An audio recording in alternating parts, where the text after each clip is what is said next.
नमस्कार सर। नमस्कार मैडम। नमस्कार, आपका बहुत बहुत स्वागत है सारेगामापा में मेगा ऑडिशंस में। कैसा लग रहा है आपको यहाँ आकर? आज আমার এখানে এসে খুব ভালো লাগছে। अरे वाह। आपके नाम क्या है?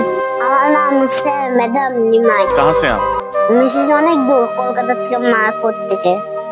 आप क्या करते हैं? পড়াশোনা করি আর কৃষ্ণ নাম করি। আর আমার দয়া ঠাকুর নিয়ে সবসময় থাকে। अच्छा, आप यहाँ क्या करने आए? আজকে আমি এখানে এসেছি আমার দয়া ঠাকুর নিয়ে গান করতে। তাই স্যার ম্যাডাম, আমি গানটা করার আগে আমি কিছু বলতে চাই। बिल्कुल बिल्कुल আমরা যখন ছোট থাকি তখন আমাদের বলে প্রতি বছর सही बात है। क्या बात? স্কুলে যাও, বড় হয়ে চাকরি করো, ডাক্তার হবো, উকিল হবো। কখনো কি বলে কৃষ্ণ নাম করো, হরিনাম করো? বলে না, শুধু পড়াশোনা করো, বিজ্ঞান বই পড়ো। কৃষ্ণ নাম হরিনাম করতে সবাই ভুলে গেছে। তাই সবাই কৃষ্ণ নাম করো, হরিনাম করো। बहुत सही, बहुत सही। তাই সবাই দয়াল ঠাকুরকে ডাকো, পৃথিবীতে পাঠিয়েছে যে হে আমার দয়াল ঠাকুর, আমাদের ক্ষমা করে দিও। তোমাকে দেখি আমরা ভুলে গেছি। सही बात है। क्या बात? क्या बात है यार। तो आज क्या गाने? এখন আমি গান করবো ও গো আমার দয়াল ঠাকুর, করোনা সাগর তুমি। क्या बात? ब्यूटीफुल सॉन्ग, चलिए जरूर सुन। খুব সুন্দর একটি গান, সবাই ভালো লাগবে। नमस्कार। हमारे पास जो कारीगरी है वो ये है और ये दिखाओ। चलो गाओ। দয়াল ঠাকুর করুণার সাগর তুমি, করুণার সাগর তুমি।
बना लो। एक्सप्रेशंस बिल्कुल दिल से निकले and it was amazing. For more updates, subscribe to our channel, click the show links and enjoy watching the videos.